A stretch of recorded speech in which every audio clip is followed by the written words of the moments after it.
Guys বন্ধুরা, শুভ সকাল, শুভ দুপুর। হ্যালো গাইস বন্ধুরা, শুভ দুপুর। এই যে তেল গরম করতে দিয়েছি। আজকে রান্না হবে শোল মাছের ঝোল। এই যে শোল মাছের নুন মাখিয়ে রেখে দিয়েছে, যে দেখো কি বড় বড় পিস করে নুন হলুদ মাখিয়ে রেখেছে। যে এগুলো ছাঁকবো। আলু সেদ্ধ করে রেখেছি। ক্যাপসিকাম, টমেটো, একটা মশলা রেডি করে রেখেছি। এরপরে আমি চাপিয়ে দেবো।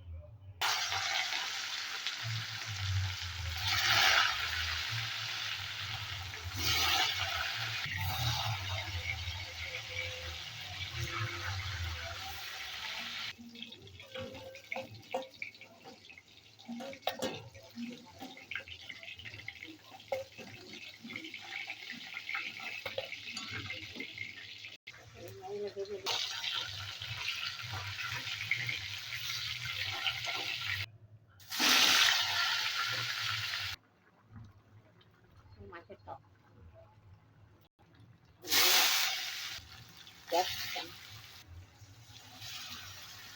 মশলাটা তেল ছেড়ে দিয়েছে। আমি জল তেল ছেড়ে দিয়েছে। যে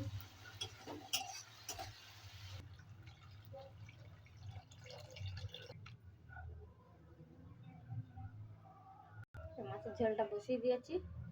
এরপরে ঢাকা দিয়ে দেবো।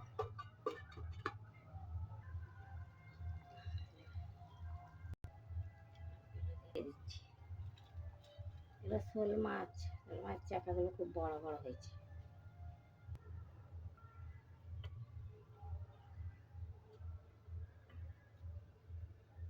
ঝোল কমপ্লিট হয়ে গেছে। দেখছো কত সুন্দর মাছের ঝোলটা হয়েছে। শোল মাছের ঝোল। এই রেসিপিটি যে ভালো লাগে একটি করে শেয়ার করবে, লাইক দেবে, অথচ সাবস্ক্রাইব করবে। রেডি।